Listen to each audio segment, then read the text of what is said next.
galera, sou o professor Rodrigo Gomes e vamos falar da nossa primeira aula hoje de história, que é sobre o Crescente Fértil, uma região muito importante, de uma rica história e que vai ser contada para vocês através de sociedades que floresceram ao longo de rios, os rios Tigre e Eufrates. Vamos falar também do rio Nilo, a importância desses rios para as primeiras civilizações que surgiram na história da humanidade. Então, prestem atenção, aproveitem a aula e fiquem atentos a detalhes, a importantes detalhes sobre essas civilizações. O Crescente Fértil. A localização do Crescente Fértil tem esse nome, Crescente Fértil, porque a região, quando foi delimitada, era no formato de uma lua crescente. Então, o formato da lua denomina a região e também fértil. Por que fértil? Mas, professor, por que fértil? Graças aos rios. Tanto aqui embaixo, o rio Nilo, no Egito, como lá pelo Iraque, Turquia, Irã, a região que é hoje, temos aí o rio Tigre e Eufrates, que vão ficar cercando a região chamada de Mesopotâmia, que vai dar toda a origem das civilizações. Vai ser importantíssima essa região para o florescimento das civilizações. Impérios vão surgir aí, tá? No meio desses rios. E a partir daí, uma sociedade capaz de crescer, de dominar outras sociedades, de destruir também outras sociedades, crescer, deixar culturas para nós e para todos os outros que vêm posteriores a eles. Então, eu tenho aí a Mesopotâmia, que está entre os rios Tigre e Eufrates, que é a região que está entre o rio Tigre e Eufrates. E eu tenho também, posso perceber aí, o rio Nilo, que está no Egito, que vai favorecer o surgimento desta civilização. Então, temos aí a Mesopotâmia, uma região rica devido aos rios que estão aí nesta região. Vamos lá. Crescente fértil. Como podemos perceber no formato de uma lua crescente. Daí o nome da região. Considerada o berço da civilização, que estende-se do atual Egito até o Iraque. Então, eu tenho aí esta região que é considerada o berço da civilização, porque vai ser aí que as sociedades vão surgir, que algumas sociedades vão surgir até se tornarem impérios. E impérios dependentes dos rios, das águas desses rios, que vai ser necessário para várias outras coisas, como a agricultura, o próprio comércio, tá? As navegações que vão iniciar aí de região para região próximas aí de cada cidade ou de cada centro comercial. Tá? Então, crescente fértil. Por que crescente fértil? Porque a região que vai dar origem a novas sociedades, uma região que vai ser fertilizada pelos rios, onde o solo vai ser propício para o plantio, para a prática da agricultura.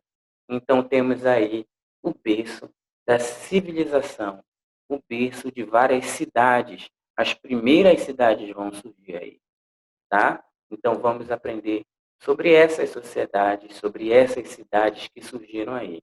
Sociedades hidráulicas.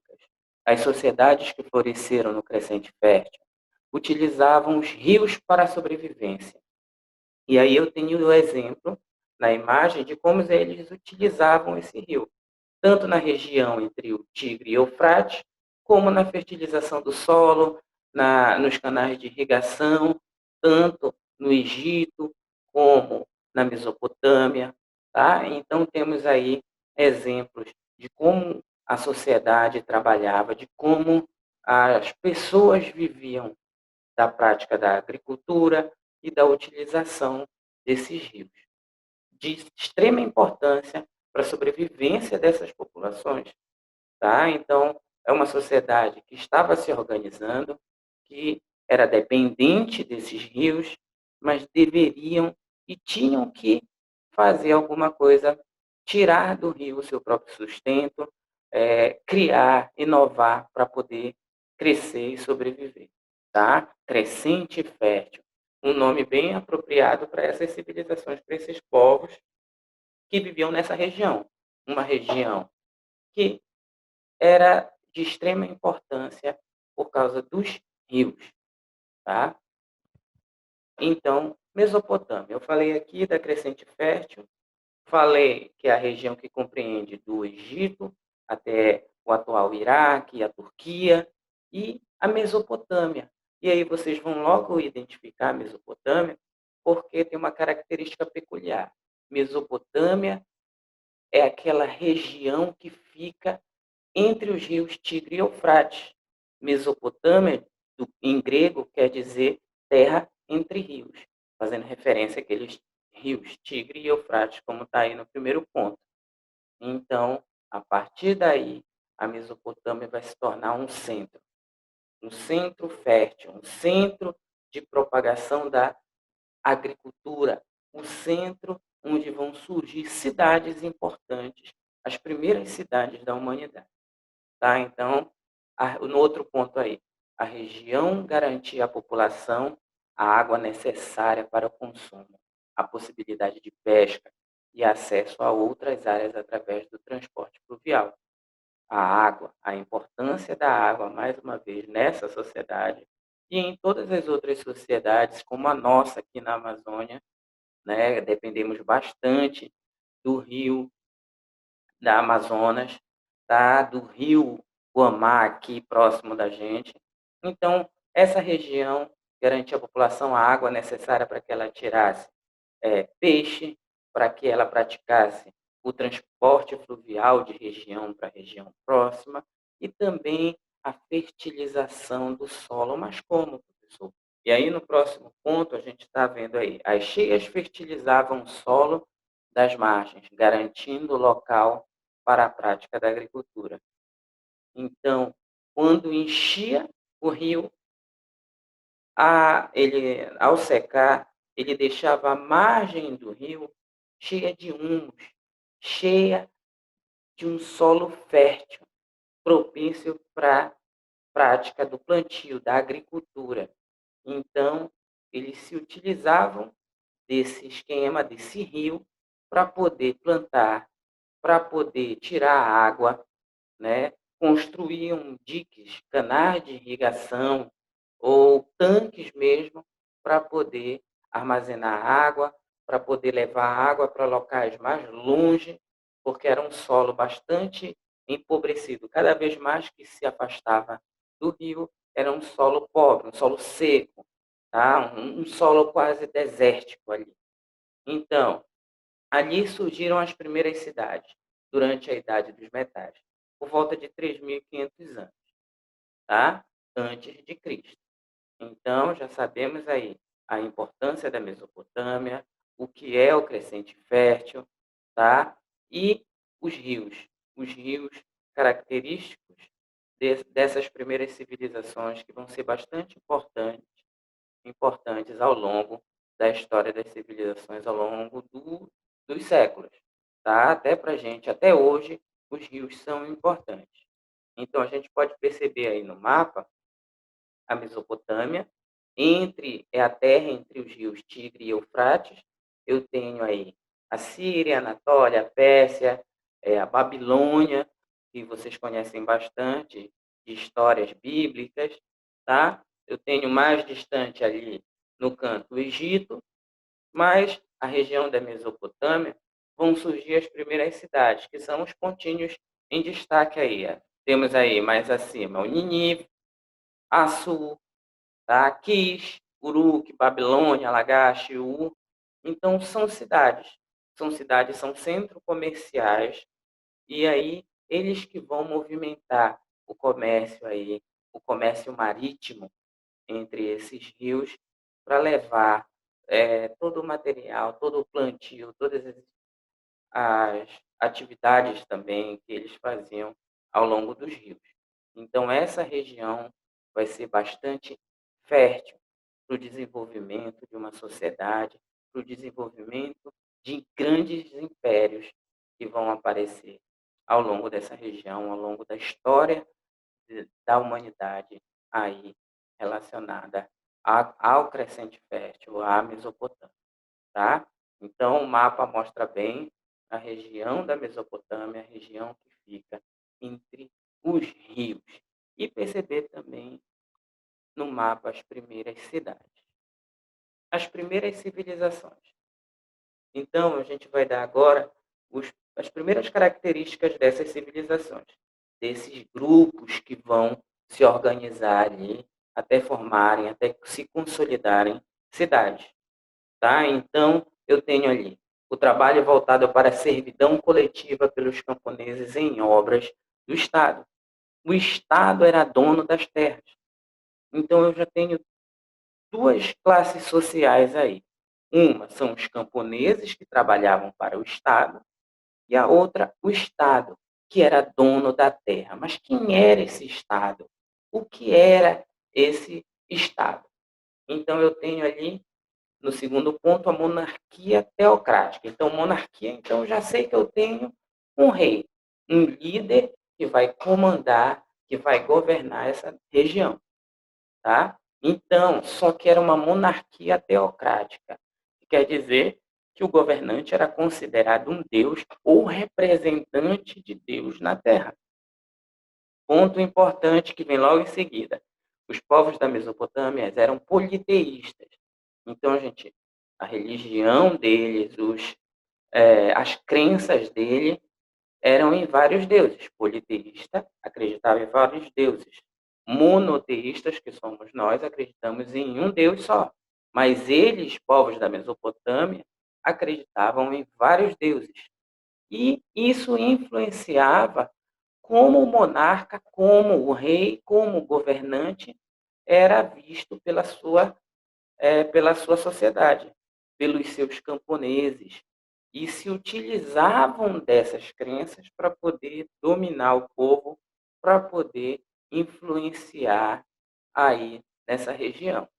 Então, eu tenho camponeses que acreditavam em vários deuses ligados à natureza e dominados por um monarca, que era considerado um deus. E eles não poderiam desagradar se não eram punidos, escravizados, mortos, tá? Então, temos aí camponeses que trabalhavam em obras do Estado, na construção de diques, na construção de barcos, na construção de canais de irrigação, até na pesca, até no plantio, na agricultura, tudo voltado para o Estado e para o sustento próprio. Então, essas eram as características das primeiras civilizações da sociedade em si. Tá? Então, monarquia teocrática, camponeses servindo ao Estado, e eles eram politeístas, acreditavam em vários deuses ligados à natureza. Tá? Os primeiros grandes impérios vão surgir ao longo dos anos.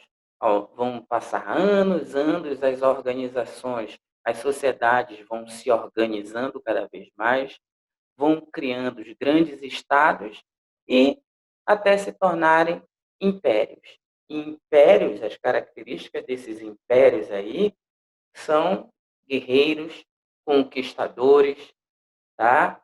E a partir daí, a partir de determinado momento da Idade Antiga, esses impérios dos sumérios, dos acádios, babilônicos, hititas, assírios e caldeus vão conquistar grandes áreas nessa região, que vai ser o assunto da nossa próxima aula. Mas ainda não acabou. Prestem atenção. A importância da água, a Mesopotâmia, que era terra entre rios, tá? Crescente fértil, a região que vai do Egito até o Iraque. Então, vamos ver. Analisando a questão, percebemos a importância dos rios para o desenvolvimento das civilizações. Então, Como essas sociedades utilizavam os rios para a sobrevivência? Como? Qual a importância dos rios para essas sociedades? Por que elas cresceram, tá? Pense, no que vimos até agora, os rios são importantes, muito importantes até hoje para várias sociedades. Pensando aqui, vamos ver, aqui na Amazônia, os rios são utilizados pelos ribeirinhos para tirar peixe, os rios, a margem do rio é bem fértil, tá? Eles tiram alimentos, plantam, colhem. E lá, naquele período, também será assim? Como essas sociedades utilizavam os rios para a sobrevivência? Para o plantio, quando a margem secava, para a prática da agricultura, tiravam também a pesca, tá? Eram rotas comerciais ali entre as cidades, tá? As primeiras cidades, e os rios eram fontes de riqueza para toda aquela sociedade. Sem os rios, as sociedades não evoluíam, as sociedades não cresciam, tá? E isso é muito importante para o crescimento da humanidade, para a vida em sociedade naquela época e até hoje, tá? Então, como essa sociedade utilizava os rios para sua sobrevivência? De várias formas, tá? A agricultura, a prática do comércio através dos rios, tá? E a fertilização do solo, tirar alimento de lá, dos rios, peixe, tá? Então, os rios têm sua extrema importância na história das várias civilizações que surgiram ao longo da história da humanidade. É isso. Obrigado. Até a próxima aula. Conto com vocês. Estudem bastante e até a próxima. Obrigado. Tchau.